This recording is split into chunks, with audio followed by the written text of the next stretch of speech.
Vegas. Ugh.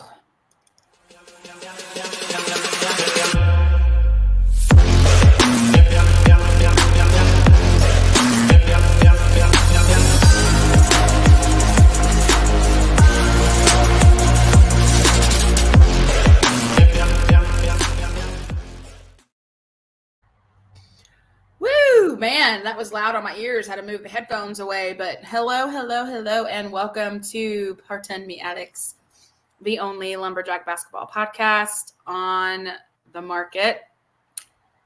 And we've had a week. Yes, we have. I'm sure everybody wants to know about the current dealings and status of lumberjack basketball, but that is not tonight. We are not talking about that tonight. We are not discussing that tonight. We are doing that on another day. This entire podcast is dedicated to WACVegas, the games we played in Vegas, the adventures Jacqueline and I had, and all of the things in between. So if that's what you're here for, I'm very sorry. We're not talking about that yet. That's a whole nother day. Put a pin in it. Come back to that. Here's the thing. This is the only thing I'll say. We literally have like 42 more days left of the portal being open. So who the actual hell and F knows what's going to happen between now and then? Unsure. So there's no point in discussing it, honestly, in detail and length at the moment because it hasn't even closed yet. So we don't know what's happening. Anyway, Vegas. Let's talk about it. Where do you want to start? I guess on Wednesday, us leaving Nacogdoches or not Nacogdoches, us leaving Tyler and heading up to Dallas to catch our flight. Yeah, it's a good flight. Relaxing. Jacqueline fell asleep within 5 minutes of boarding, as per usual. Snoozing before we taxi the runway every time. Yeah. It's a small skill I have. It is the wildest skill that you have. I mean, I've never met someone in my life who could literally fall asleep on a plane within minutes of sitting down in their chair. Like, we're not even in the air yet. I mean, you sleep through it all. Taxiing, takeoff, all of it. You have all of it. The wildest, like, party trick here. I don't know what to do. And every time I bring my iPad thinking, oh, I'll read. And I'm asleep before I can even get that thing out. You're passed out. I mean, at least this time you remember to bring your pillow so that you could at least have something comfortable to put your head on. Yep. Because there was a couple trips there that you didn't bring a pillow and you literally just like cricked your neck. I know. I'll make do. Nothing stops me from the flight snooze. Oh, for sure. Yeah, I know. Anyway, so we left on Wednesday. That was obviously the day of our first game versus ACU. So we get to Vegas, the whole rigmarole, get our luggage, etc. Get a Uber and head over to our hotel. And Jacqueline, where did we stay this year? A lovely little town of love called Paris. Yeah, and last year was the first year that Jacqueline went into Paris, I think. And so we really I love Paris. I think it's just so pretty. The vibes are immaculate. Obviously, we really love Vanderpump in Paris. The restaurants are so good. Our brunch place was amazing. We'll get to that in a minute. The room is perfect. I mean, like, we don't need anything fancy. We're not in our room basically ever except for the sleeping part of it. So we don't need anything fancy. But yeah, no, Paris is just like the nicest little spot. And plus it's like right in the middle of the strip. So it's like a good spot to start and walk around and beep bop around to the other hotels nearby. It's just a good little spot. The check-in though was wild. We get there and the check-in line was like and it wasn't out the door, but it sure should have been. It was I think insane. the checkout line was about as long as the line for security at the airport. Yeah. Yes. It was insanity. Thankfully, Jacqueline was like, oh, there's the mobile check-in. You stay here. I'll go over there and we'll see if we can check in whoever gets there quicker. The mobile check-in, we weren't sure if our where we booked at would work on the mobile check-in. It did. So we were able to check in on the mobile little like kiosk, get our stuff. Otherwise, we'd have been in that line for like legitimately 2 hours. It felt like it was going to be forever. Slow. I guess that is one of the drawbacks of staying at a premier hotel on the Strip is the check-in time. It's everybody's check-in time, so it's an absolute madhouse. Let's see here. Corey, don't fly Frontier. I almost died. Oh, God. I'm sorry. I've never flown Frontier, but we need to know what happened to you, Corey. Yeah, give us the details. What happened on Frontier? Let's see. We didn't even get to hang out with Corey at all on this trip. Jose, I stayed up for this. Not enough Bud Lights next year. Love SFA. We're waiting on you to meet us in Vegas, Solo. Every year. For bottomless mimosas. Yeah. Every year he says, I'm coming to Vegas. And every year we sit around waiting for him to show up. And here's the thing with Jose. You never know if he's going to actually like show up. The 50-50 chance, everybody. Every time. Anyway, so yeah, next year. It's always next year. Let's see. I'll text y'all, but the flight left at 3 a.m. and it shouldn't have. Oh, Jesus. Okay. Right. That's yucky. Anyway, so we didn't have a lot of time to kind of like bebop around before we had to get dressed and go over to the game. Although the game was the later game. I feel like the games were scheduled a lot later this year, or I don't know. Something was different this year with the game times because last year we were done by like, 10 o'clock, 10:30. This year I felt like we didn't get done until like 11 o'clock, 11:30. I don't know. I think it just felt later last year, but I could be wrong because I feel like the times are the same. I know. I thought they were too, but it just, man, I felt like last year or this year we just got done so much later than what we did. But maybe it was just, I don't know. Who knows? Let's see. Let's see. Daryl said, at least for me, the turbulence on the climb out Saturday night was insane going to Ontario. Anyone else? Ontario. Yeah, why were you going to Canada? I don't think we had any turbulence on any of our flights. But again, would have just had been enough to wake me up, or I wouldn't know. There was a little bit of turbulence going into Las Vegas, but you were sleeping, so you wouldn't have felt it anyway. So there was just a little bit. It's always like going over the mountains. It's always just a little windy and a little turbulent, but yeah. Anyway. Oh yeah, that's right. The game before us did go into overtime. That's true. So that's why it felt like it was so late. All right. Fair. Oh, okay. Yeah. So yeah, we go in, get our media passes, go to the little pregame pregame get together at the Ballywick Club, pub, whatever it's called, in the Orleans, and have a few beers, do a Vegas bomb. I feel like you're in Vegas, you have to do a Vegas bomb. And it's one of the like 3 shots that I can actually do. She's not a shot taker, y'all. She cannot do shots. Anyway, so we hang out for a little bit with our favorite basketball people. Dylan's there. Nick Rocco is there. Dylan and Nick's friend, Marcus, is there, that we hadn't met until this year. We were missing a few of our favorite basketball people, though. Andy, T-Bone, you know who you are. You know where you're at. We miss not having either. Well, T-Bone never comes, but Andy wasn't here this year either, so that was kind of upsetting. But there was a lot of people that usually do go that didn't come this year, and it was kind of weird not having them there. But what are you gonna do? Yeah. Anyway, then next thing you know, it's time for us to head down across the casino into the Orleans Arena, and now we head to the game. Yes, we do. Yeah. So let's talk about the game.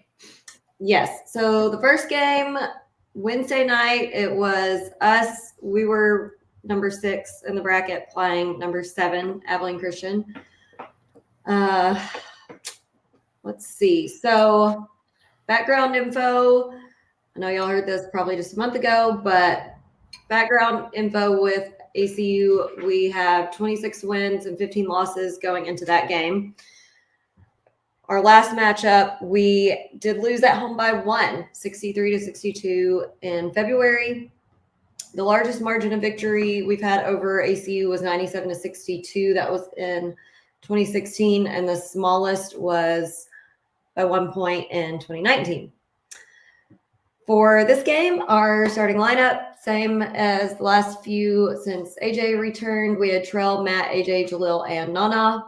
We did win 60-57. The attendance was 1,064. And we will jump into Sean Kennedy's stat section, who, by the way, was like living it up in Turkey and everywhere. Yeah. So jealous of him being, I mean, we had a great time in Vegas, but don't get me wrong. I mean, if I could go to Santorini and be in Greece, I'm sorry. Like, yeah, what the, anyway, when he told me they were going to Greece and Turkey, I was just like, in Istanbul, I was like, all right. No, I didn't even know until I saw their poster. I would have given them some recommendations for Istanbul. But anywho, all right. So in Kennedy stat section, our field goal percentage was 40%. 3-point percentage was even higher at 44.4%. Good. Free throw percentage, 48. Points in the paint on the lower end, 20. We had 9 points off of turnovers, 4 second chance points, 8 fast break points. Our bench points were super low this game with 10. I know. This was quite an up and down game. The score was tied 5 times and the lead changed 3 times. It was definitely an up and down game for sure. Yeah, this game was wild. I wasn't expecting this game to go the way it did. I'm not going to say that, not to say that I didn't think we could win. Obviously, I knew we could win that game easily, hands down. But it's always a dogfight when we play ACU. I mean, whether it's home, away, it doesn't matter. ACU is such a similar team to us, so that literally anytime we play them, it's like we're playing a mirror image of ourselves. And so that can either be a good thing or a bad thing. It can either work to our favor or work against us. And so, man, just honestly, it was a crazy game, and the ending was just the most insane part of it. And obviously, everybody knows that around the United States and beyond, because that last second buzzer beater 3-point shot that AJ could juice, our boy Juice just bodied, just absolutely nailed. 0 hesitation, 0 just swoosh, didn't even hit the rim, nothing. It was like the perfect last second buzzer beater shot.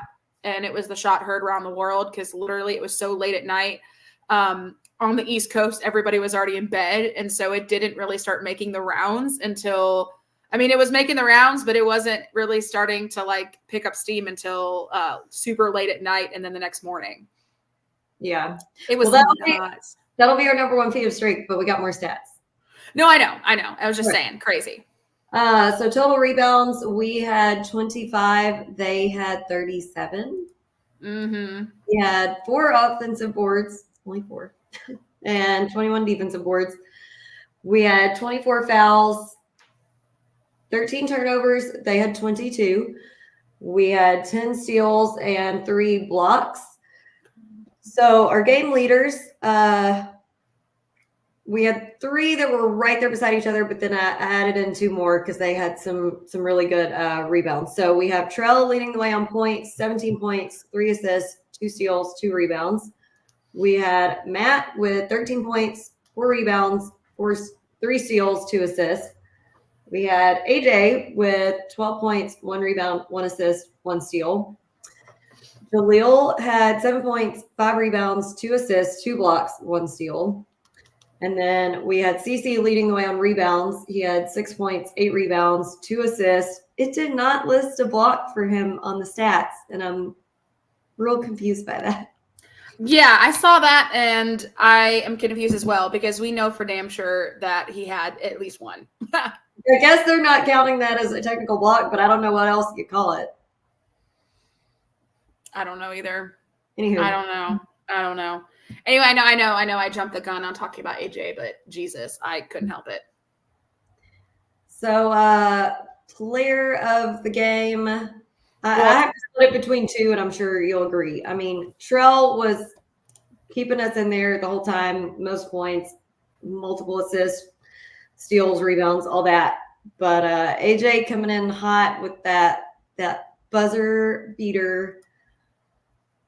That was wild. And we also have to give like special shout outs to CC and Matt on that because CC got the block, gave Matt the pass to give AJ the assist. So it was a full team effort on that. That last like 13 seconds of the game was a complete team effort. Just absolutely insanity. So yeah, just roll. I'm going to agree with you on player of the game, by the way. So, I mean, so we can immediately go back into talking about this freaking number one feat of strength was this last sequence of the game. I mean, all the attention, of course, has been on AJ with that shot. And yes, like totally hands up. He saved the day, last second buzzer beater, but holy shit, Krishan Christmas with the block. It was, I can't even tell y'all how many times I have rewatched the last 13 seconds of that game. Well, yeah. I mean, the night of, we rewatched it probably a million times that night. And then again, the next day, the same thing. I mean, I watched it multiple times today, but that was because I needed some little spark of joy in my day. Oh, don't do it. Yeah, I know. So, but I mean, what absolute head, and not even, and here's the thing, and you're going against Arian Simmons, who's a big guy, and you block him and don't foul him. That's the main thing that was shocking. And I know that's the main thing that was shocking, other than, of course, the last second buzzer beater.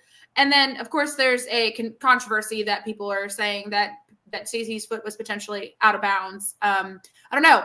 It's a very grainy picture. It's like the picture of Bigfoot. It's super grainy. You can't tell what it is. Sorry. His foot. And here's the thing. If they didn't call it in the moment, even if there was a review, the review can only overturn what the call on the floor was if it's beyond a reasonable doubt.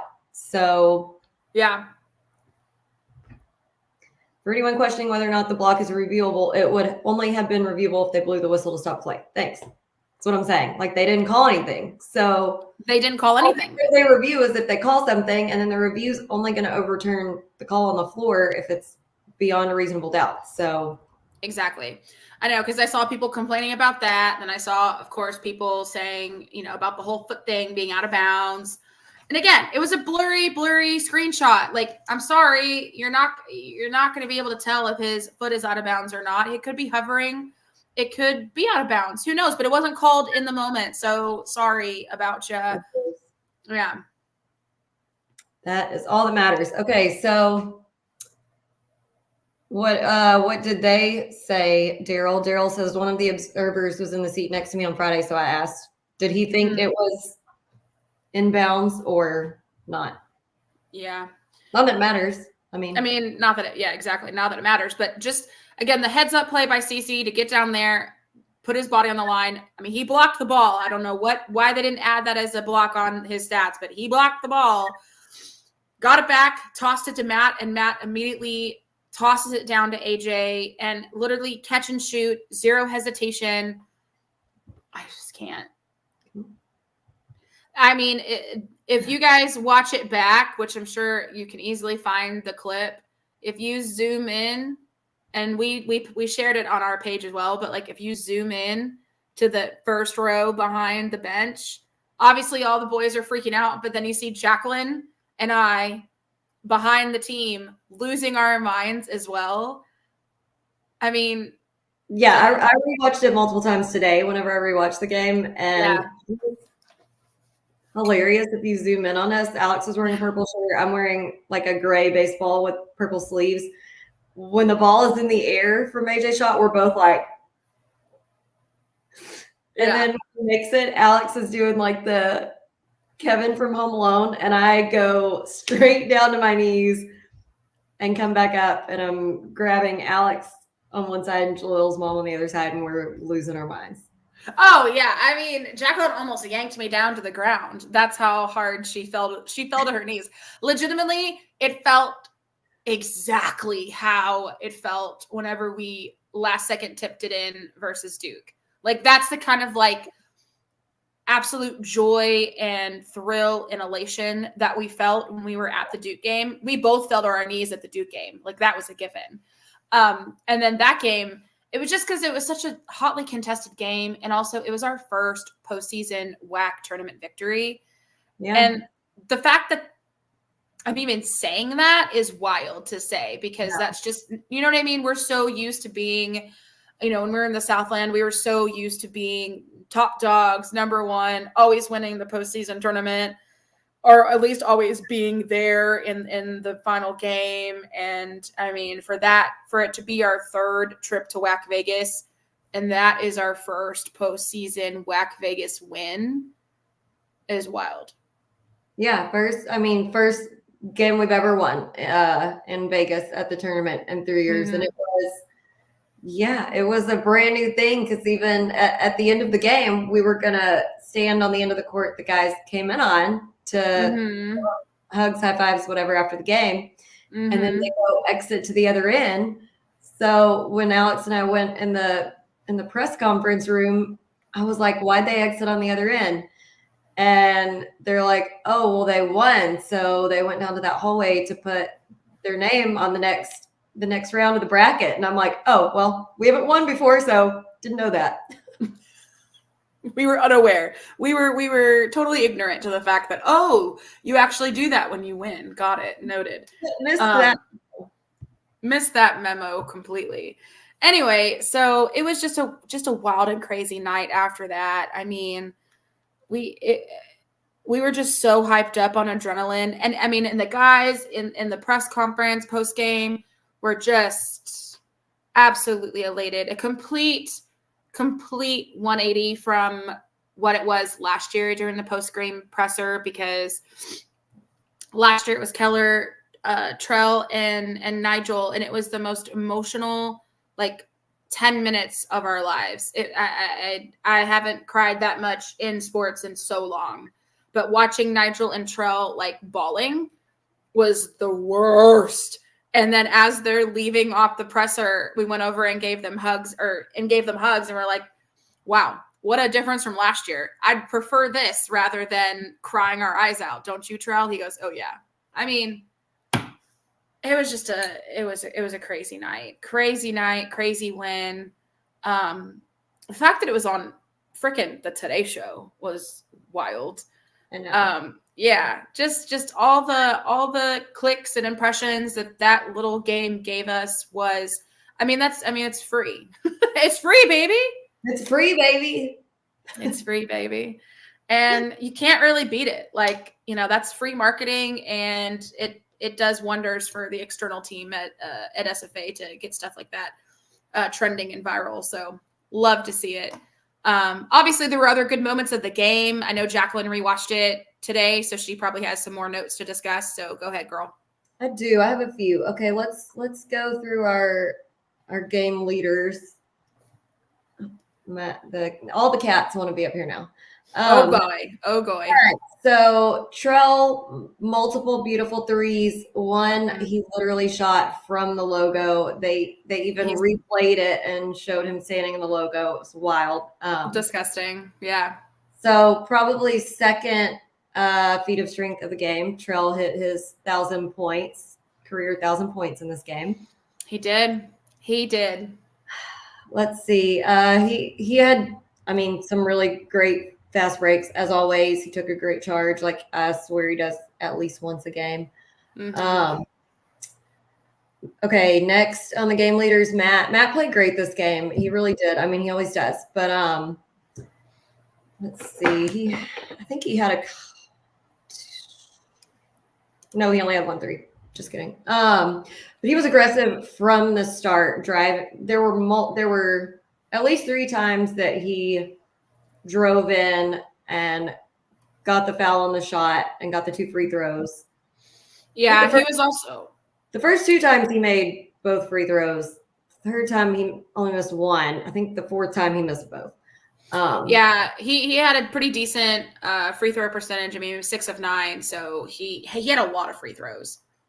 Yeah, he was constantly driving in and drawing the foul, which was great because we got several of their players in foul trouble. We had Betty all fouled out. Ollie Diba had 4. Arian Simmons had 4. Yeah. We had some foul trouble of our own, but we'll get to that. But that was great. He got that and one with a minute and a half left in the game, and then followed it up directly with a steal on the other end of the floor. So he really gave us that push, and then of course the assist to AJ for the last shot.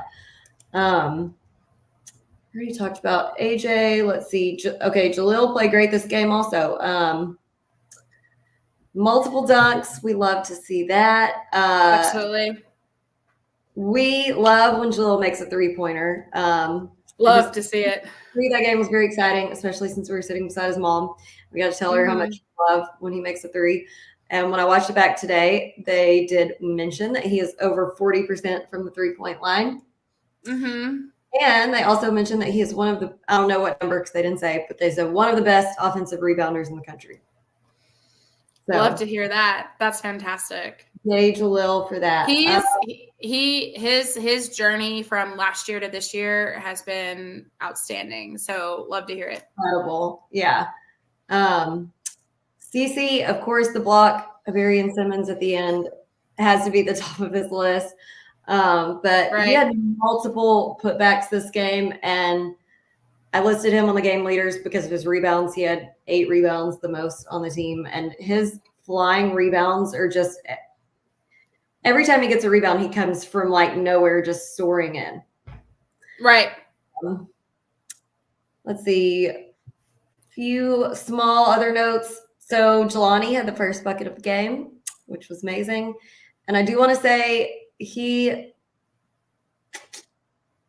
had, well, didn't list him for a block either, but I swear he had one. Made some great defense on Arian Simmons, which is not easy because, I mean, if any of y'all have ever watched ACU, you know, like you could just look at Jelani and be like, oh yeah, he's big enough to guard Arian Simmons, but Arian Simmons is fast for his size. He really is. He's not easy to defend, and I thought Jelani did a great job. He really isn't. 100% agree. And that's all my feats of strength, I think. Okay. All right. Yeah, no, I mean, I already talked about mine. I mean, I talked about AJ. I talked about CC. That's literally only parts of the game that I remember. Actually, Clayton had 2 steals, so I do want to note that because I had marked down he had 1 too. So yeah, I haven't had time to rewatch the game, even though I wanted to rewatch it. Just been so busy catching back up at work. But I literally think I blacked out. So the only part of the game I remember is literally the last 13 seconds. So yeah. No, definitely. When I rewatched it today, there, of course, Alex and I were sitting right behind the bench, so you could see us every time the ball was on that end of the court. And there were times that I was like standing up, yelling at the ref, and I can't even remember what I was yelling about. But yeah, something. Most likely them calling a call not in their area, or who knows, which leads us to our grievances. With the airing of grievances. I got a lot of problems with you people. Now you're going to hear about it. You're going to hear about it. I'll start from the beginning. We did kind of have a rough start the first few possessions. Just the first few. And I was like, we had several wide open back doors, which I never like to see. A baseline back door. But the main ones where we let them go on a 3-pointer streak in the second half, 11-0 run. Then we started getting foul trouble with JaLllll, Nana, Trell, Clayton, and CC. We had, JaLllll had 4, Nana fouled out, Clayton had 4, CC had 3, AJ had 3, Trell had 3. Yep. Which didn't sink in as much in the moment, I don't think, because we just had too many fish to fry. There were other things to worry about. But when I was watching back today, I was like, oh man, we were getting close. Which made more sense retrospectively, because I remember in the moment we were like, we got to win it in regulation, because overtime is going to be dicey because we're getting on up there on the fouls. Yeah, no, I would have been super nervous if this game did go to overtime. I'm so glad that AJ ended it because here's the thing. I feel like our overtime chances are just so up in the air and wishy-washy lately, especially this season. Like, there are some games, obviously, like we won it overtime, but then there's some games that we've completely just fallen apart in overtime. So I didn't want it to go in overtime. I wanted it to end in regulation one way or the other, because give us 5 more minutes and I'm sure we'll F it up somehow. Yeah. You know what I mean? And that's just being honest. Like, that's just how this season has gone. So it's like, just end it here. End my misery here. Either end it in a positive way or just shoot me in the heart right now. Whichever. Yeah, we definitely wanted to finish it, and thank God we did. But yeah, my other major grievances are free throws. 48%. That's my major grievance as well as the free throws, obviously in the fouls, but free throws. Not gonna do it. 48% is just not gonna do it. And in a game like this, just a few more free throws would have kept it from being this anxious, Right. I hate it for him because Trell's the WAC's leading free throw shooter at 88%, and this game he shot 25%. It was like where did it go? Yeah, it was mind-boggling. Mind-boggling is right. I feel like the last few games of the season, just the free throws from him just weren't to par, and no idea why. Mental probably. I don't know what else to say about that, but you used the right term, mind-boggling. Because he used to be he was just such Mr. Automatic when it came to free throws. So it was like, oh, they just foul Trell. Guaranteed 2 points right there. Yeah. And it was getting a little dicey. We were very flabbergasted and confused by that. I know watching back today multiple times, I saw myself just like, what's happening?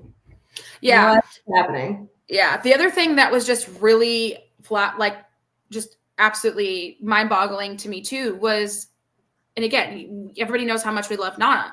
Nana played 18 minutes. He started the game, 0 rebounds, 1 point, and that was from 1 free throw. And after his 30-point game. And exactly, that was the main thing. Right after his 30-point game, he comes out and it's literally 1 point, 0 rebounds, and he fouls out. Yeah, I'm thinking the word that comes to mind for that is Arian Simmons, probably.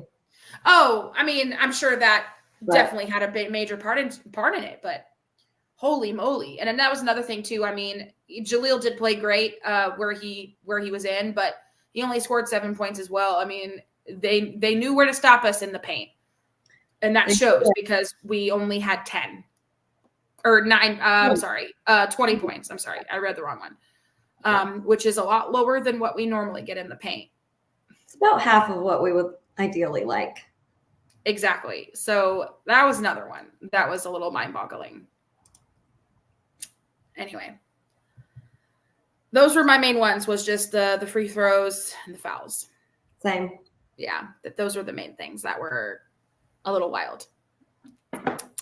Let's see. Let me get back on the comments. Let me put this up here before my mother has a heart attack. She said, missing my guys already. No, please stay. Same energy over here, Tess. We know, Mom.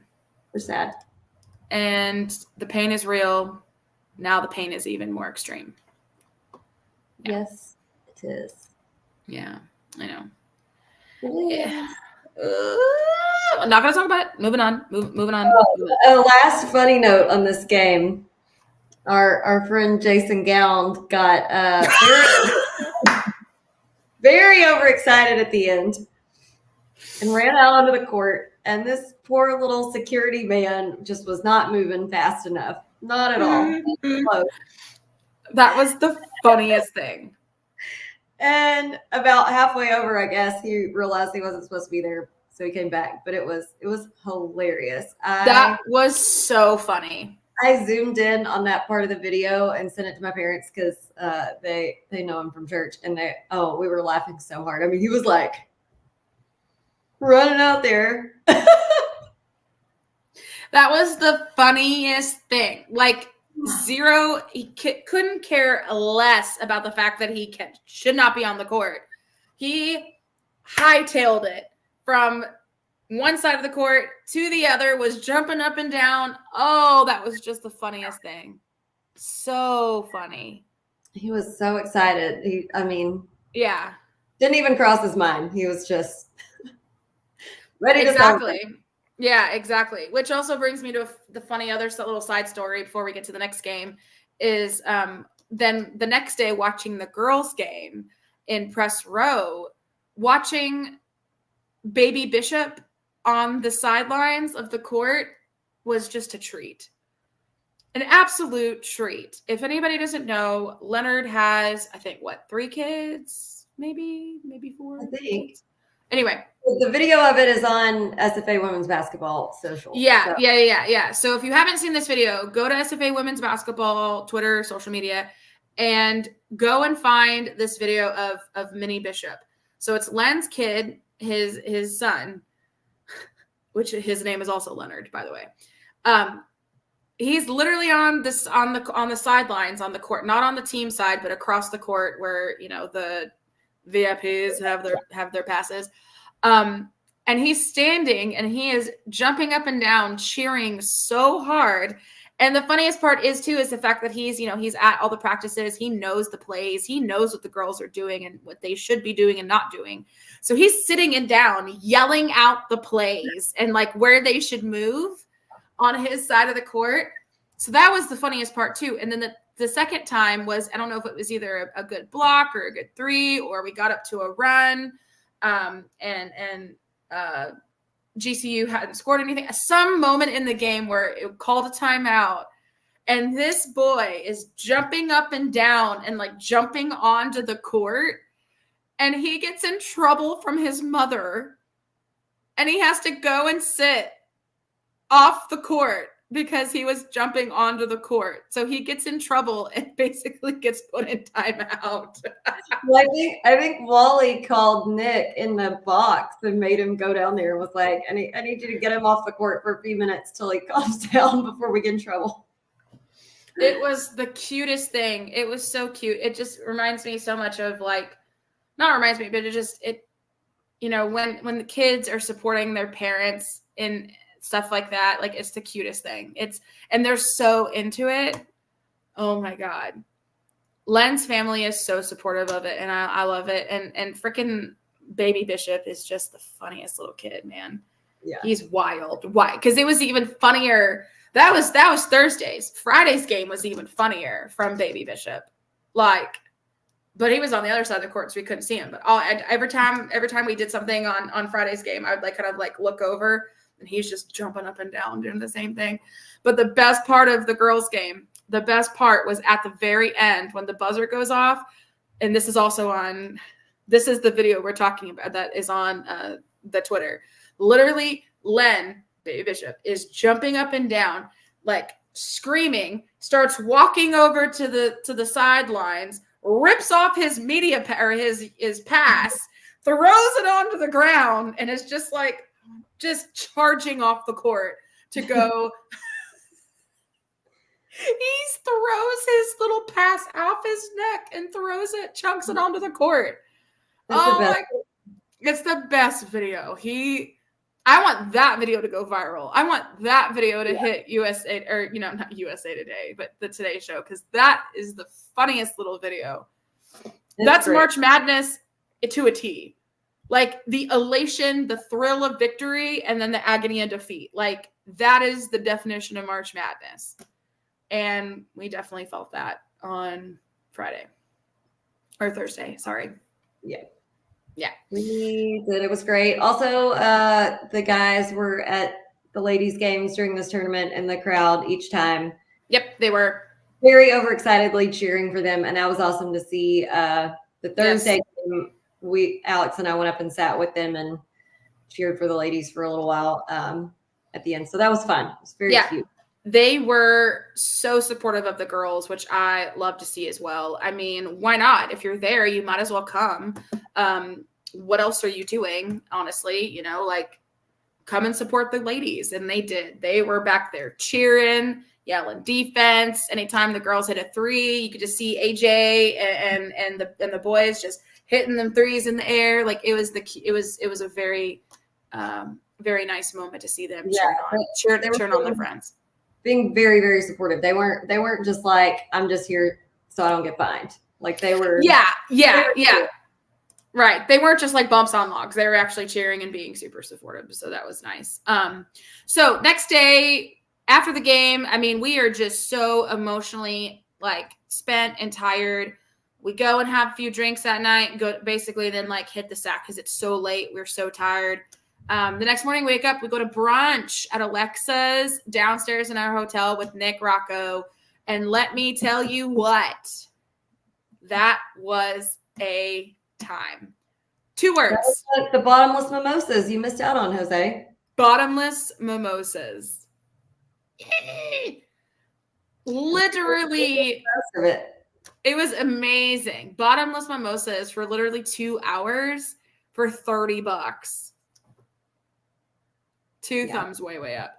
I had a great brunch as well. I had steak and eggs. Jacqueline had chicken and waffles. I think Nick also had chicken and waffles too. It was a delicious brunch, and it was just a nice little.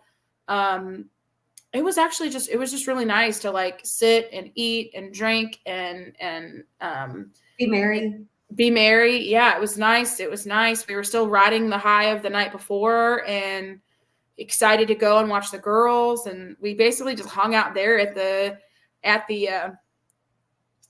restaurant until we went to the girls' game. I mean, we just kept chugging mimosas. I mean, we had orange juice mimosas, cranberry mimosas, pineapple mimosas, mixtures of them all. Like we were just mimosas. Oh my God. Yeah, definitely going to have to go back there again because that was a great meal. That was great meal, good mimosas. That was fantastic. Yeah.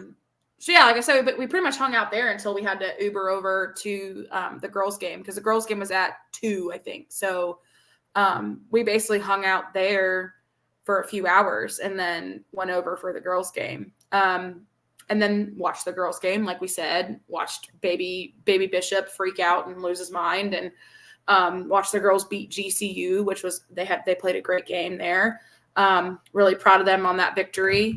Went and listened to the post-game presser where Coach Bishop literally body bagged Daryl and Kyle from WAC Hoops. All in good fun though. He wasn't upset.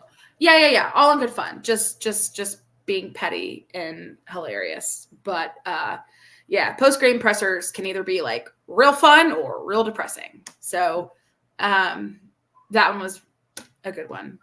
Then after the girls' game, I don't even know what we did. Like I'm blacking out. I don't even know what we did. I'm gonna have to go back in my pictures and see like what we did on Thursday after, because then we had a few hours to kill before the guys' game. I think we came back to the hotel. Did we not? Yes, we did. We came back and we watched an episode of Vanderpump and we napped and then we changed and went to the guys' game. That's what we did Thursday. That's right. We did. Okay. Because I just went back in my camera and was like, okay, what did we do? Took me a second when I got there. Yeah. Okay. Yeah. Because literally it goes from, and this is how I know what we do during Vegas is I just look at my camera roll and just look at the timestamps to know what we did and when. So I literally, the picture after the post-game presser for the girls, 4:35. And then I didn't take another picture until we got to the guys' game at 8:06. So there you go. There was that 4-hour gap. Checks out. All right. Let's quickly rip the Band-Aid off. That is I thought we could maybe avoid this, but I guess we got to do it. I'm basically just going to give the history and the background and the stats section. And then Alex and I will each have a few grievances, and that's pretty much it. All right. So Thursday, we played against UTA, who I believe was number 3. Is that right? I can tell you in a second. One moment. Yeah. All right. Going into that game, matchup history was 20 wins, 26 losses. Our last matchup, as many of you may well remember, because it's pretty fresh, we lost in Arlington in overtime, 71-63 on February 10th. The meeting before that this season, we played them at home and we beat them by 20. So largest margin of victory was 110-77 in 1995. The smallest was just by 1 point in 97. Same starters, Trell, AJ, Matt, Nana, Jalil. We lost by 31 points. 109. Sorry, I just had to document this because this is probably the first time ever in the history of Pardon Me, Alex, that we have 100 people. Oh, welcome. I don't know. The fact that you're here listening to us talk about the second game dog shit is admirable, honestly. Yep. Should have been here like 47 minutes ago in this episode, but welcome. 99% sure half people are just waiting to hear us talk about transfer portal. I guarantee you that's what's happening. You should put up a banner, separate episode for transfer portal. Can you do it? Yeah, I'll put up a banner right now. Yeah. All right, so lost by 31 points, 109-78. The attendance was 1,021. Sean Kennedy's stat section. Shockingly enough, some of these stats are better than they were for the ACU game. Which is wild, I know. Which is absolutely wild. So our overall field goal percentage this game was higher. Last versus ACU was 40. This game was 45.6. Our 3-point percentage was a little bit lower, 38.1. Our free throw percentage was back to where it should be closer to, 78.3%. We had 28 points in the paint, so more than the ACU game. We had 15 points off of turnovers, 8 second chance points, 12 fast break points, and wait for this, 41 bench points this game. What the? Like, that's like a complete, again, 180. Yep. Total rebounds, we, again, were on the low side of the rebounds. We had 21. They had 40. So we had 8 offensive boards and 13 defensive boards. However, I will say that those offensive boards are twice what they were the ACU game. We had 20 fouls. We only had 8 turnovers, single-digit turnovers. They had 10. We had 5 steals and 3 blocks. Game leaders, we had, again, Trell leading the way with points, 19 points, 3 rebounds, 2 assists. We had CC with 18 points, 3 rebounds, 1 steal, which I'm fairly positive that's his highest scoring game this season for us. Oh, for sure. CC was on fire. Yeah. AJ had 9 points, 3 assists, 1 rebound. We had Jelani with 8 points, 3 rebounds, 1 steal. Mm-hmm. Matt, all over the board with all the stats, 7 points, 4 assists, 1 rebound, 1 block, 1 steal.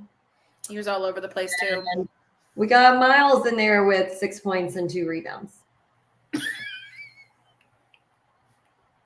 Miles played, and I was so happy. That's my first feat of strength, is the fact that we hadn't seen Miles a lot the second half of the season, and the fact that he got in and actually played some really quality minutes for us this game kind of a little bit made the loss a little bit better, but still not great. But the fact that I loved Miles in this game. He played for 17 minutes, and, you know, he made every minute of those 17 count.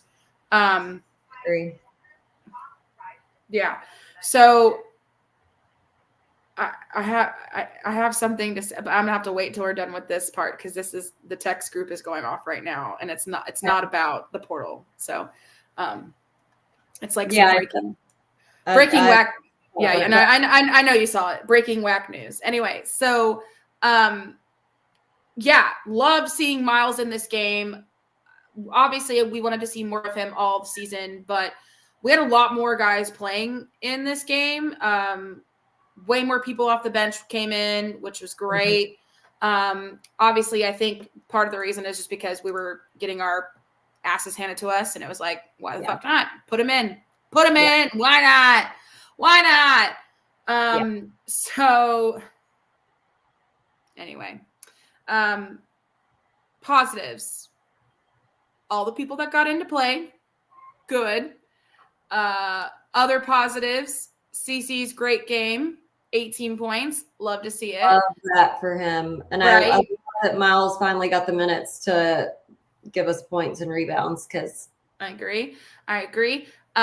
Positives, Trell hit 3 out of 5 3-pointers. Love to see that. Positives, we had a couple players 100% on free throws. AJ was one of them. Miles was another. Kamari was another. Chemo was another. And Davion. So a lot of guys that were 100% from free throws, or, you know, obviously our free throw percentage was a lot better, which Jacqueline already mentioned. Yeah, and I was excited that Davion got a few minutes, and, you know, he tried to drive in and drew that foul and made both his free throws. So that was cool for him. Yeah. Love to see it. Let me see here. I also loved that that we had more points in the paint than we did at the previous game. And I also loved that our bench points were 41 points. Those were all huge positives for me in this game. Again, minus the fact that we got our butts handed to us, I still think the stats were pretty decent. Yeah, no, a lot of the stats were better than the ACU game, shockingly enough. Right. Yeah, absolutely. And that's the thing. That's the craziest part about it. All right. Any positives, any more things from you before we move on to negatives?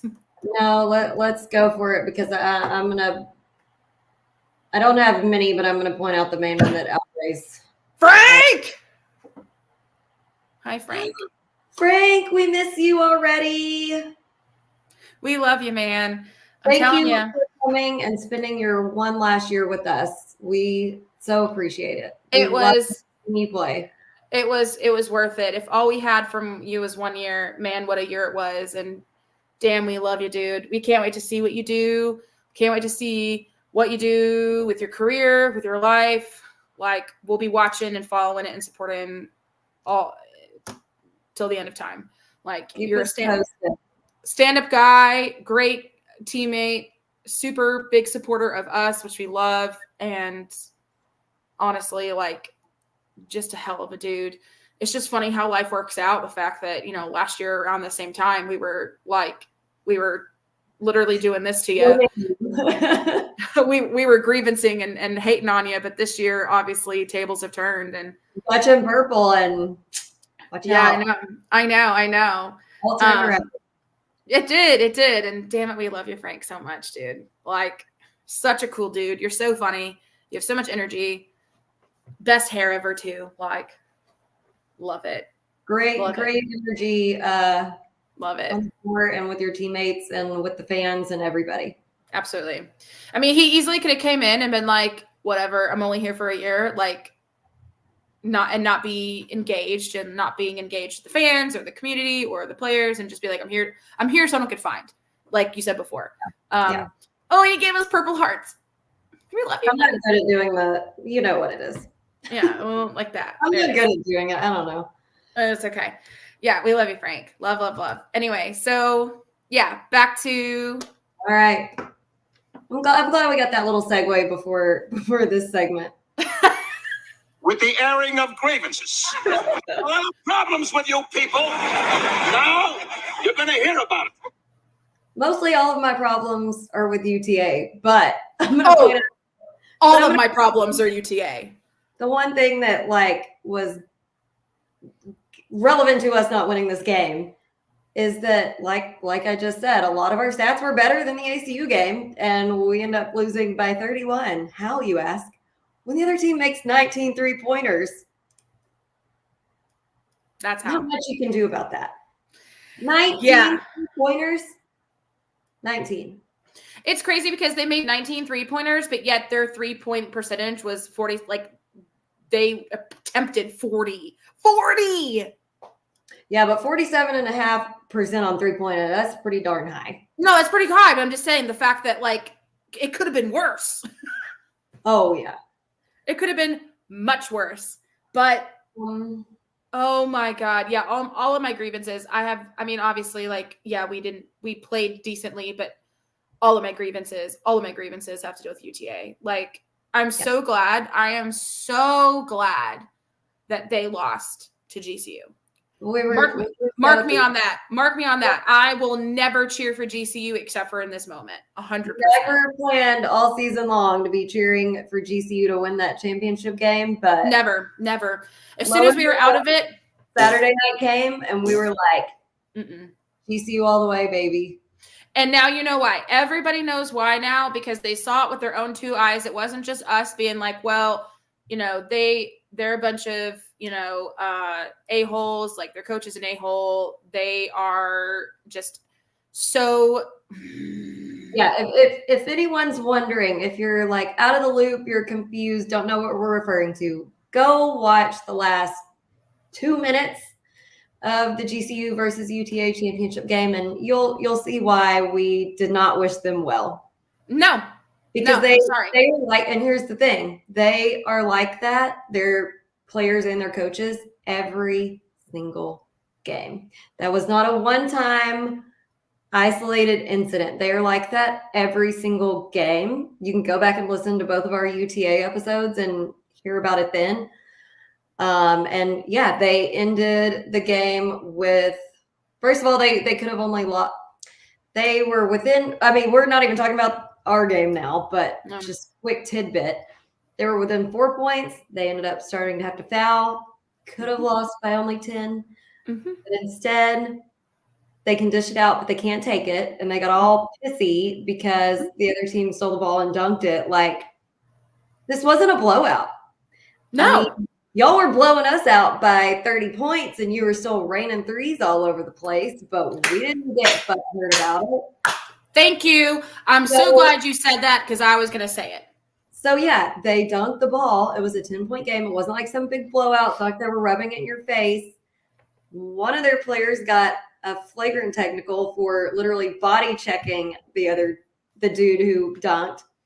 Their other player got, whatever the highest, I guess a class 2 technical, and got ejected for literally looked like he was on Average Joe's dodgeball team, stealing that from somebody's tweet, and just hurled the basketball at and pegged the dude who dunked.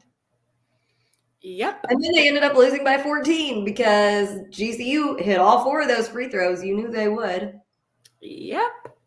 And they were like that every game. Every single game. And it's not just like Jacqueline said, an isolated incident with just us.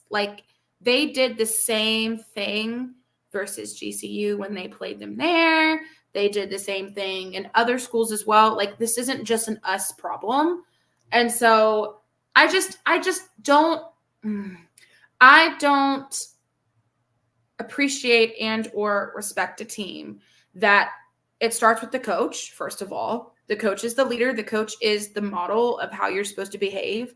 And when they played us at home in the Sawmill, I'm sorry. Personally, I think that you should be either fouled up or teed up or something when you, the coach, scream out, and we've said this before, full voice across the court yelling at the refs, blow the fucking whistle. I'm sorry. We heard him behind our bench. It was loud enough that we heard behind our bench. We're not. The entirety of Nacogdoches heard him. This is not secondhand info. Like, we heard it with our own ears behind our bench. Yeah, the whole of Nacogdoches heard him. He was so loud and he just screamed at the officials, like literally yelling at the officials. And I guarantee you, if any other coach would have done that, I'm sorry. And then how they act, and then how they acted when we played them at UTA in Arlington that was one thing. Okay, that was one thing. I was like, all right, maybe that's just not that. Maybe that's the isolated incident. Oh no. It got 10 times worse when we played them at UTA. It's just insanity how they can behave and not get any sort of repercussions. The first time I've seen any sort of repercussions about their behavior during games was in this GCU championship game. Right. That was it. They only got one technical, and there were like at least 4 to 5 different offenses that could have gotten a technical because let's see. So yeah, it was number 1, Philip Russell, who ended up getting the tech, but which one of these 4 things he got it for, couldn't tell you because he did all of them. Yep. He ran up and down, taunting and cursing our bench. Mm-hmm. Now we're back to our game. Yes. Yep. Yeah.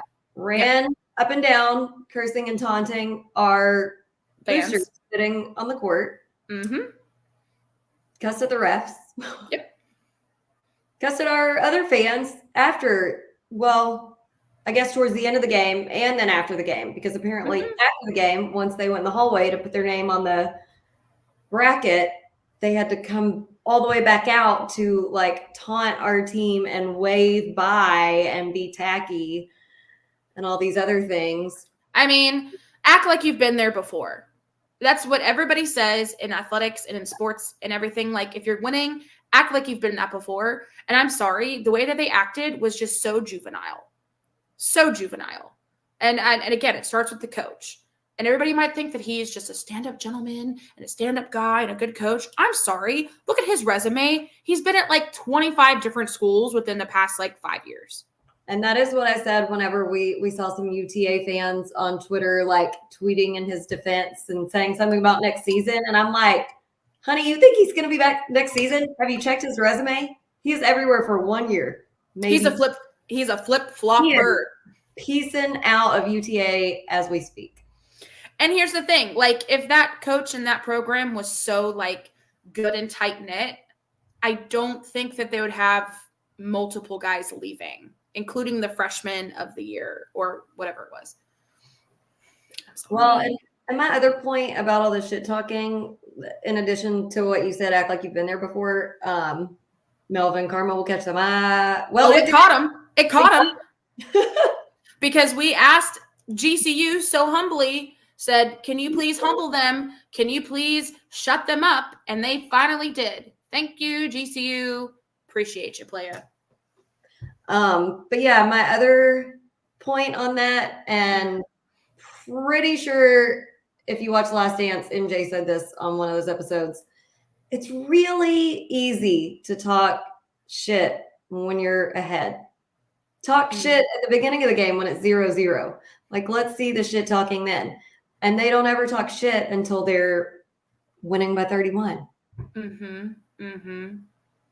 And again, it's just very, very, very funny to me that, and you said it, the fact that they were beating us by 30 points and they kept draining threes. Like, that's okay. But yet when GCU guy within a 10-point lead does a windmill dunk at the end of the game, now you get mad and upset because someone finally is doing this shit to you? Here's the deal, baby. 100% if the shoe was on the other foot, and I tweeted this, I didn't give a shit. 100% if the shoe was on the other foot, if UTA was winning and they were up by 10, 11, 12 points, and they did the windmill dunk, oh, it's fine then. It's fine then. And they would have done that, and they would have taunted the bench all the way back down the court. Ding, ding, ding, ding, ding, ding, ding. Also, and another reason why we're saying this and we're getting so hyped up about this too is the fact that even the head coach for UTA, this is the one time I will say this guy is right.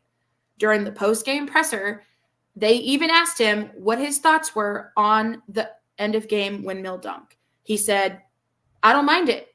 You play to the buzzer. There was still time left on the clock. He's right. And you know what I said? He can't say nothing else but that publicly, or he will be the hugest hypocrite in the world because of how him and players played. So who knows what he said in the locker room, but he's not as dumb as he's not as dumb as he knew he had to say that publicly because people would have been grilling his ass if he would have said otherwise. Grilling. Me being one of them. If I was at that game, I would have 100% stood up and been like, where's the microphone? We would have been in line. Oh, we would have been probably kicked out of the post-game presser. This is why we didn't go to the game, because we would have gotten probably kicked out and media credentials stripped. 100%. Because I swear to God, I was willing to go toe to toe with this coach. No, we would have been blacklisted. We didn't go in that no presser after our loss to them either, because no. It's different things. Last year, we got beat by Southern Utah. We went in the post game presser for both sides. Their coach was lovely and super gracious. And but I went in there wanting to not like the guy. And when Alex and I walked out, we were both like, he just couldn't have been lovelier. In this game, I was like, no, I'm good. As soon as our presser was over, got up, said, all right, Kyle, see you later. Deuces. Call us when you're done so we can go hang out and eat pizza and drink beer. We're not staying for that. Nope. No thanks. Nope. Absolutely not. Absolutely not. All right. So that finished up our Thursday. We basically just went back to the hotel and got in bed. Yeah, we were out of it. We were tired. We were emotionally exhausted, emotionally spent. Couldn't even fathom on Tuesday or on Thursday going and doing anything. We literally just crawled back. We went into bed and put covers over our heads and wanted to cry. Pretty much. It was rough. Okay, Friday, wake up. What did we do Friday? See, here's the thing. Let me go back to the pictures. Friday, wake up. First thing. We got crepes. Yes, we did. And then I guess we went and watched the ladies again. We did. Okay, so here's our crepes. Hold on. Yeah, they were fantastic. Yeah, so I had, where was mine? This one. I had a ham and Swiss crepe. Jacqueline had a chicken pesto, and then we shared a Nutella. Delightful. It was very good. So we had crepes. We enjoyed the crepes, and then got our lives together and went over to the girls' game because, again, the girls' game was at 2 o'clock. And that was a rough game to watch because we had that game. The girls had that game. Had it. And then we're on Friday. So Thursday they beat Charlton. Friday they beat GCU. So this is Friday's game we're talking about because the guys lost tonight. Oh shit! I'm sorry. Yeah. See, this is why I have problems. Okay, so yeah, they beat Tarleton. I could have sworn they only played twice, but I guess not. They played 3 times. Damn. Okay, my bad. Yeah, so Thursday they played Tarleton. Friday they played Grand Canyon. Won both of those. Wow. Okay. Yeah, Grand Canyon, they kicked their butt too. All right, moving on. The rest of the night we spent hanging out with the boys. We went to watch the Baylor basketball. We went and just basically watched all the other games that were on. We went to the sports book. We went to a sports bar. went to a couple sports bars. We were hopping all over the place because so this Friday it was Alex and I and Nick Rocco and then Nick, Athletics Nick. Yeah. And we were trying to watch Nick Rocco's Baylor Bears. And the first place we went to, we got there at like 6:20. Yeah. And the game hadn't even started yet. And then they were telling us that we had to be out by 7 for a private party. So we're like, I mean, it's not even going to be halftime by the time it's 7. So like, what do we want to do? Anyway, we ended up staying there till halftime. They didn't kick us out.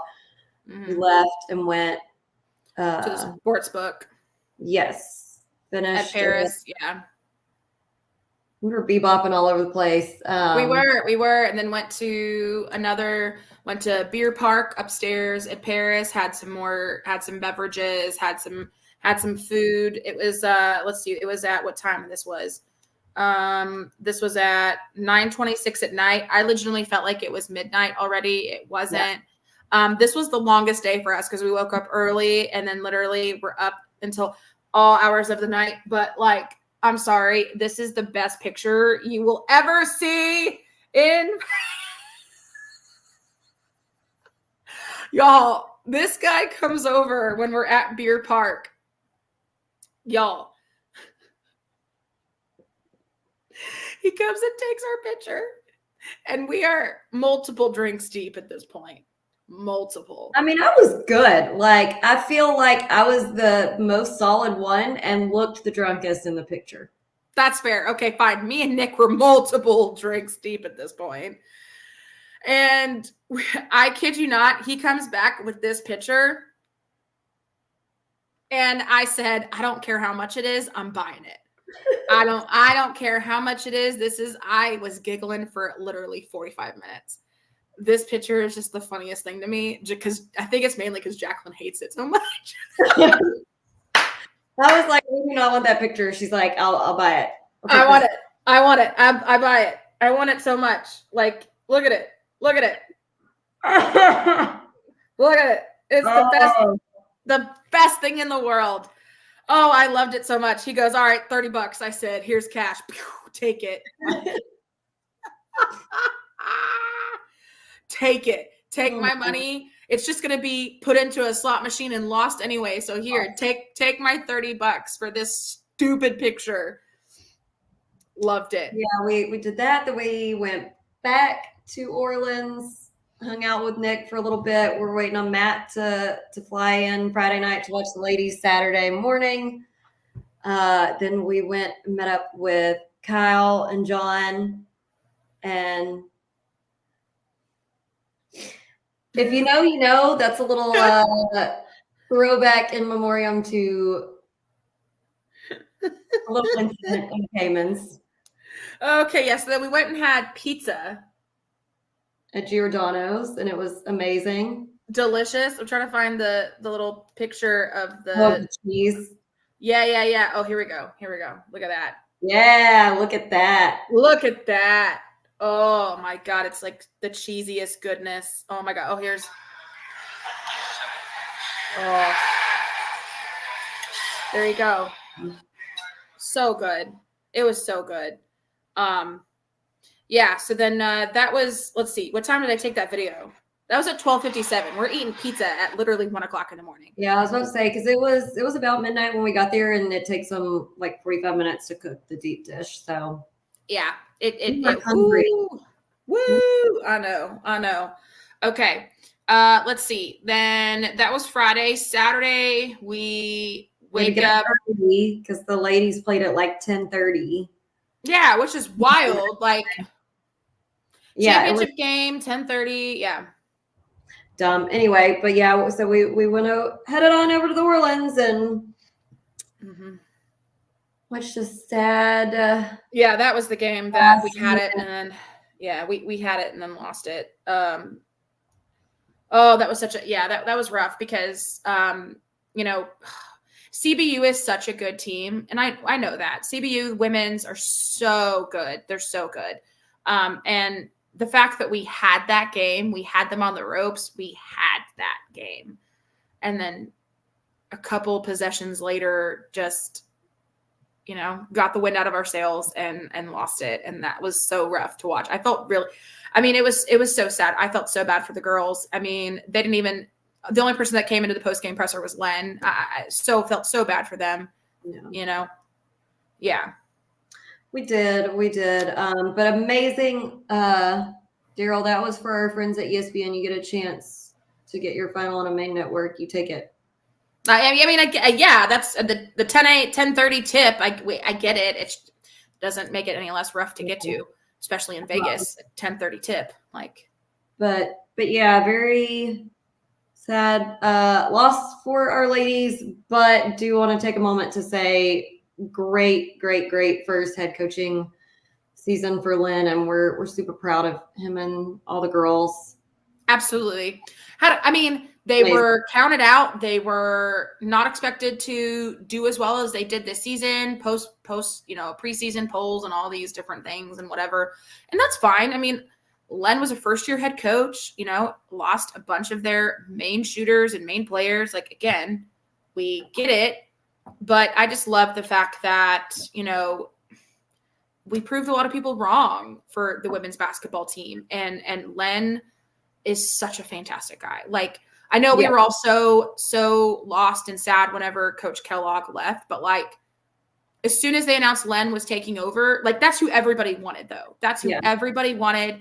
Everybody, all the fans, the girls, the players, the boosters, and of course Len. That's who we wanted. Yeah. And so the fact that they gave him a chance to take over and play and coach the girls, obvious. He was the obvious choice, and he was the best choice. And so we're so proud of him. Couldn't deserve it more. Couldn't ask for a more deserving coach.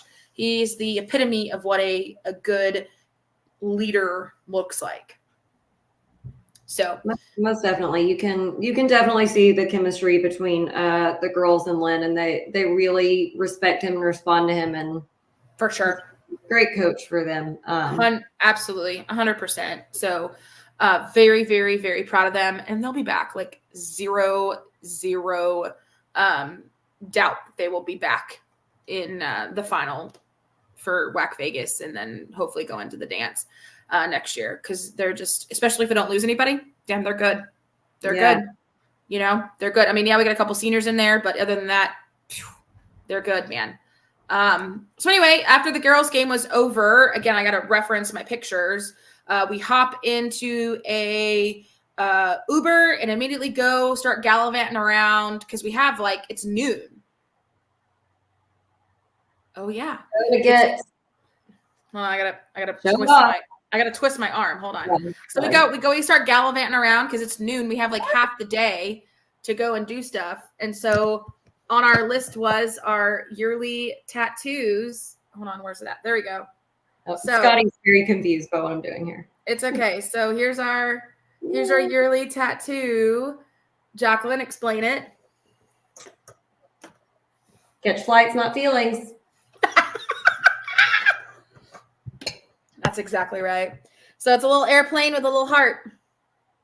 Yep.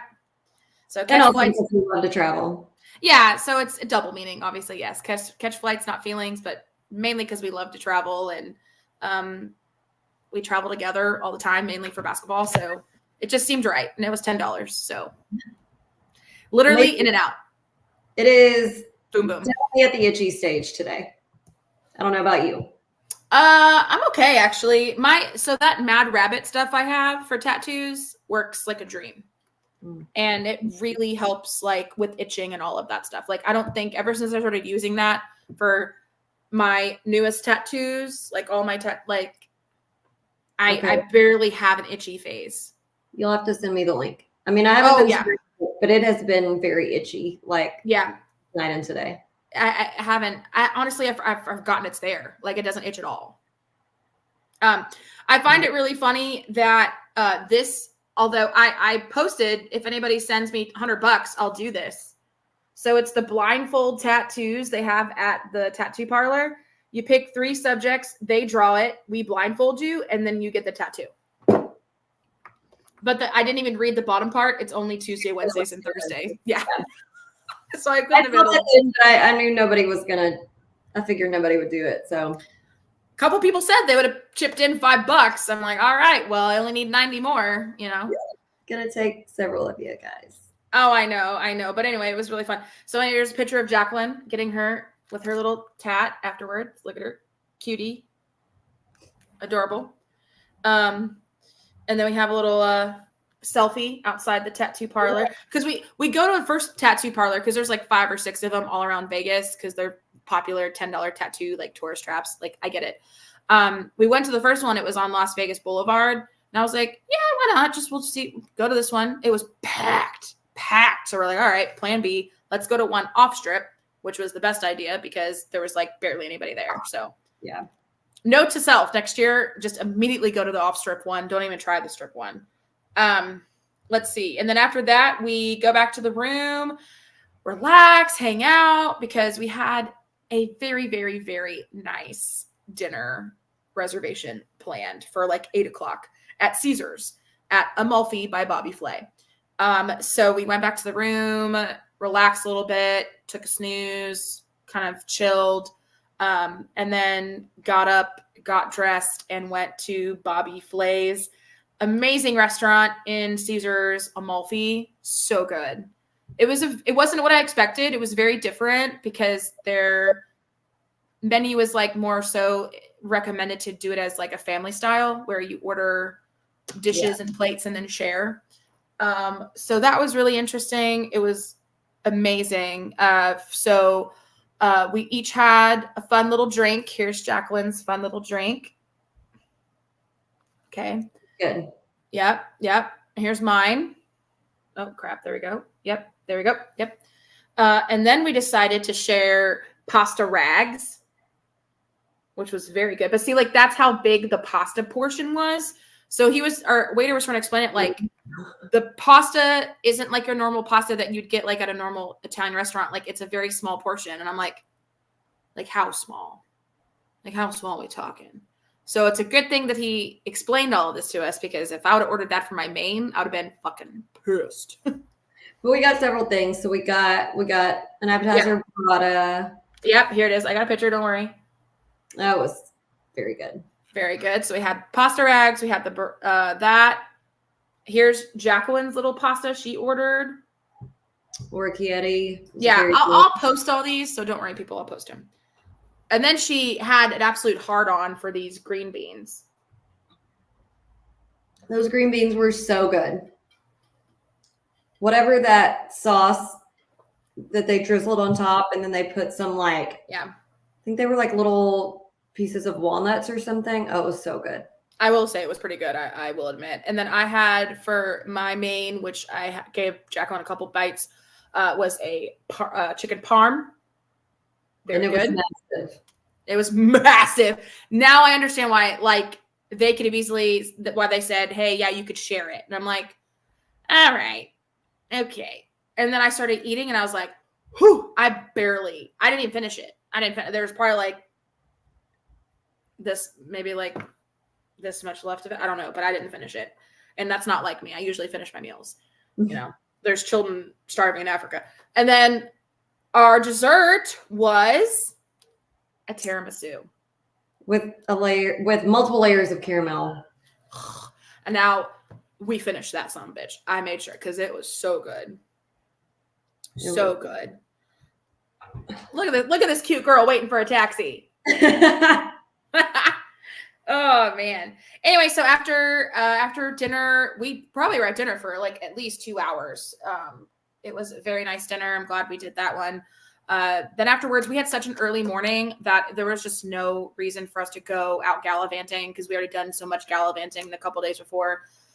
Plus, we had to go back and, Mostly everyone was gone. They'd already had back. That's true. Literally, all of our peeps left, so it would have just been us, which we could have went out and done stuff, but we had such an early flight the next day.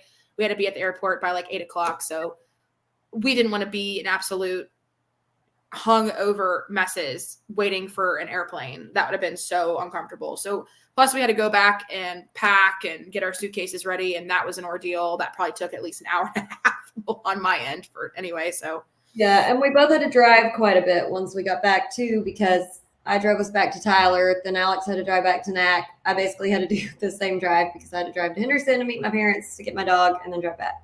Yeah. It was a long it was for all of us. Yeah. Oh yeah, here's our little took a picture of our tats on the plane. I was like, Jacqueline looks like we're holding hands. It's hilarious. Might be. Anyway.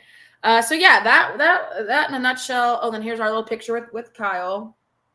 Yeah, that was a really good picture of all of us. Hold it up longer. Oh, sorry. Okay. That was a really good picture of all of us. Yeah. I'm cheesing hard. You can always tell when I'm cheesing so hard that like my eyes are like halfway shut. Yeah. When I'm having a good time, I'm cheesing hard, man. But yeah, no, great time in Vegas. Very exciting. Had, like I said, great moments, thrill of victory, and then of course agony of defeat. Typical Vegas, typical March Madness. Like, what are you gonna say? What are you gonna do? You know? I mean, that's the epitome of Vegas and March Madness. You win some, it is. Lose some. It is. I lost the plot. All of my tip money, fucking out the window. Done. Gone. I mean, I spent 30 of it on a freaking picture. That should tell you everything you need to know about how I do Vegas. Too much. I mean, we got some nice pictures that we bought last year. Yeah, which have not seen the light of day. Y'all will not be seeing those on the podcast. Never. Though, if you ever want to see those, that's like you have to either come to one of our houses and we have to just show you and then swear you to secrecy. Yeah. Yeah, you will never see those ever in public eye. Ever. They will not have a digital footprint anywhere. Nope. Not great. I mean, it was great in the moment, but yeah, those will not be shown. Anyway, yeah. So all in all, fun trip, good trip, hung out with people we love and adore, and had a great time with Kyle and the WAC Hoops people. Again, we love Kyle so much. And so we had a good time. Loved it. Obviously would have wished that our boys and girls would have gone farther, but again, what are you going to do? You know, it's a tough league. It's WACVegas. Anything's possible. So it's just the way the cookie crumbles, unfortunately. But all in all, good trip, good times, great food. What more can you ask for other than more dubs? But yeah, here we are. But yeah, so I mean, that's pretty much the end of the WACVegas shenanigans. You know, another year's come and gone, and another season has come and gone, and Jacqueline has another cat. And I know, since everyone always has to look at the cats, I just gave Gabby a bath and a haircut the other day. Look how cute she looks. Oh my God, you can see her face. I know. She can see out of her eyes now. Look at that. Hi, Gabbers. You gonna bark at me, Gabby? All you did while I was there is bark at me. You gonna bark at me? Not now. Anyway, yeah. So it was a time. It was fun. I was happy to get home to my geriatric dog and my cats, but we had a fun time.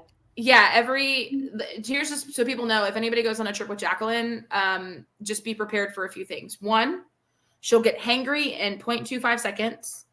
2, she will check on her cats every 2.5 seconds. So just be aware.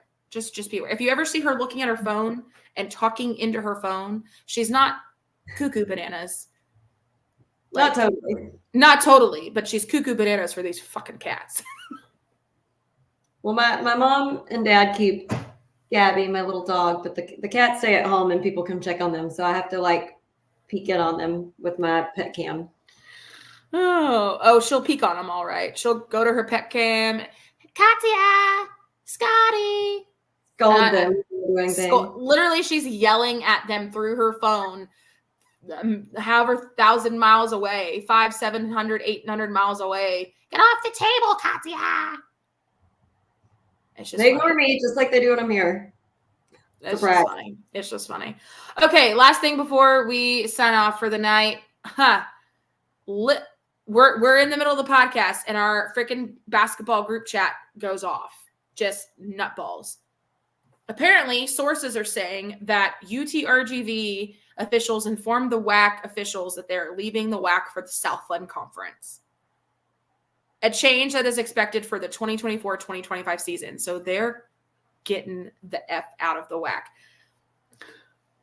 They said bye. Which is, I get it for basketball, but I'm kind of sad for football because we were counting on that extra football team that they were getting started to come into. I mean, both men and women finished last in the WAC. And yeah, that sucks. That's rough. Yeah, it's rough. That's rough. But what's even rougher is they're expected to owe the WAC $2 million. Yeah. I don't know if it's worth that, but. Yeah, I know. So somebody goes on Twitter, literally whole universities are entering the transfer portal. Kind of funny. I can't lie. That's kind of funny. Yeah. Yeah. I know. But then of course, I don't know. People are saying, well, okay, SFA, come back to the Southland. I'm sorry. I feel like if we go back to the Southland, it makes us look like fucking idiots. What? We're about to get a new AD, so why don't we just leave that and see what happens? Exactly. Decision. Let's not. We got bigger fish to fry right now before we worry about that. Like the whole entire athletic department. Yeah, we're the Lumberjack fans. We're in the middle of like turmoil, so there's just a lot going on. We'll end it there because we've already taken up an hour and a half of your time, and there's plenty more to discuss for a rainy day. Yeah, so to preview our what most likely is going to be our last podcast for the season. Normally every season, at the end of the season, we do our end of season awards. We recap. We talk about like stats we talk about stats as a whole season, season leaders in different categories, and all of those things. Where are we going? Well, of course, like a kid, as soon as I was going to get him on camera, he dropped it. But Scotty came in here bringing me a little fish toy. Oh, how sweet. That's Scotty, what for. Scotty's the man of the house, so he just he has to throw his dick around. But So yes, another episode coming later. We'll do our end of season awards recap, and we'll talk about other current events.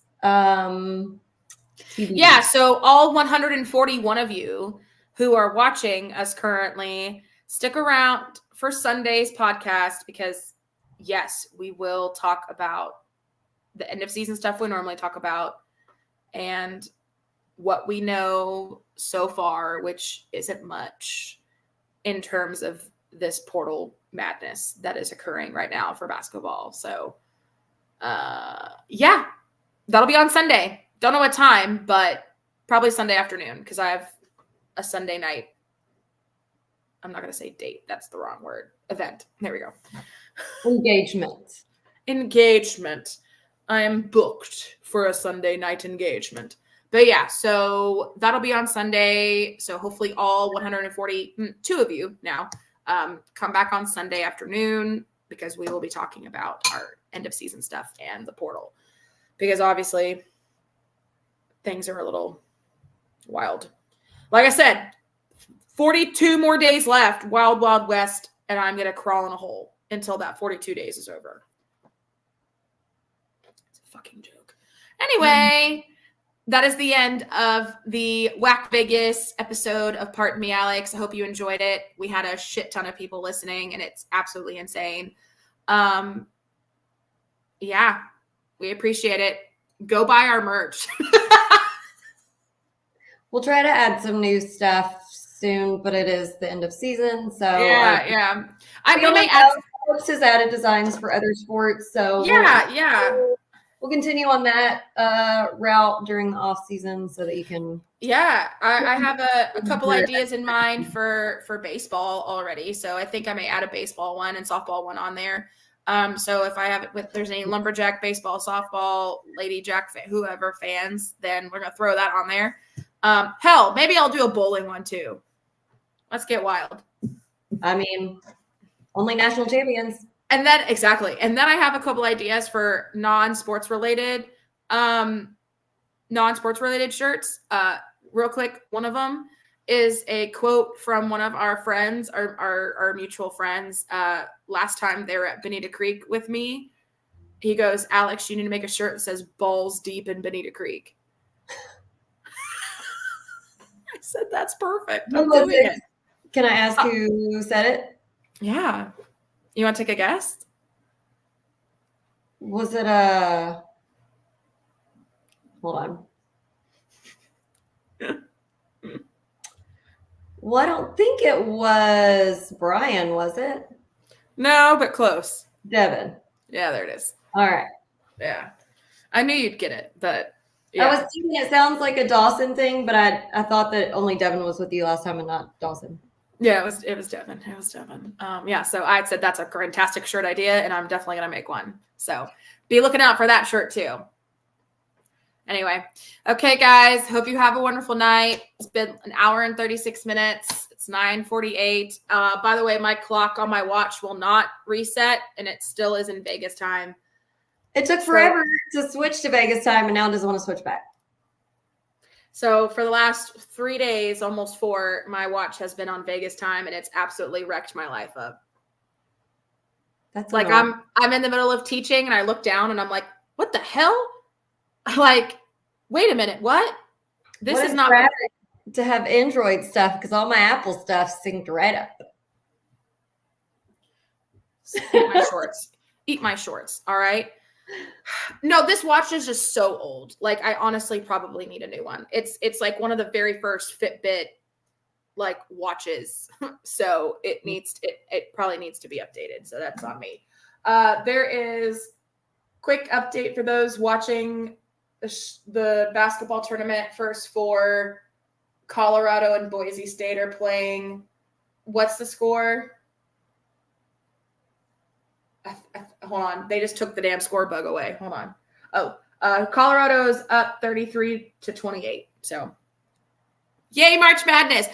There is something to be said about not being in March Madness where I don't have to have crushing anxiety.